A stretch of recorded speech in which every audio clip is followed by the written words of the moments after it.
Današnji zadatak jeste da vam predstavimo kako pripremiti vozilo za zimu. Nadam se da će iz ovoga tutoriala nešto i naučiti. Vrijeme je za zimske gume. Kada temperature padnu ispod 7 stepeni, preporučeno je koristiti zimske gume.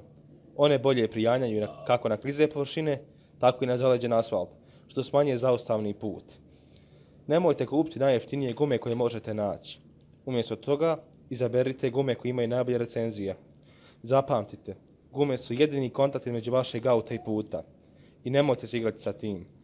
Ukoliko želimo da provjerimo dubinu šare našim gumama i ako nemamo određenu aparaturu za provjeru istih, koristimo jednu metodu, to jeste gledamo izbočne između šara jer nam one govore o istočnosti gume.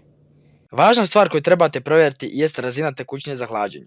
Uvjerite se da vaš automobil ima 50-50 mješavine antifriza i vode. Bez dovoljne količine antifriza vaš motor će se smrznuti, što dovodi do katastrofalnog oštećenja. Provjerite svoje brisače i po potrebi ih zamijenite. Ako vaši brisači škripe ili ne čiste pravilno vjetrobransko staklo, vrijeme je da ih promijenite. Namažite silikonom sve kedere između vrata i karoserije. Kada su temperature ispod nule, gumeni kederi koji odvajaju rubove vrata od karoserije automobila svi imaju običaj zalijepiti i spriječiti vas pri otvaranju vrata.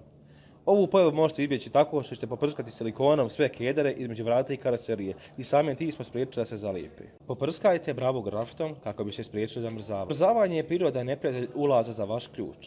Voda pronađe svoj put do brave i zamrzne se. Samim tim vam stvara veliki problem tijekom zime. Jednostavan način za izbjegniti ovaj problem je da poprskate grafit unutar brave. Ukoliko nemamo grafitnog spreja, uzet ćemo olovku i njezin grafit ćemo izmjeriti tako da obložimo oblogu ključa. Samim tim napunit ćemo unutrašnjost sa grafitom i U autu je potrebno imati određenu opremu kako biste se osigurali u slučaju nepredviđenih okolnosti. Ova lista može biti prilično duga, ali važne stvari trebali bi uključivati. komplet prve pomoći, par rezervnih sijalica, reflektirajući prsluk, uže za vuču i trok. Moramo imati i lance određeno za naše vozilo.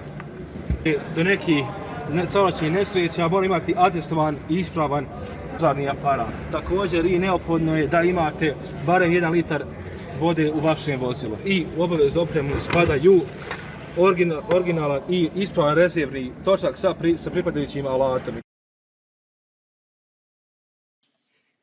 Hvala na pažnji. Nadam se da ste nešto naučili iz ovoga videoklipa.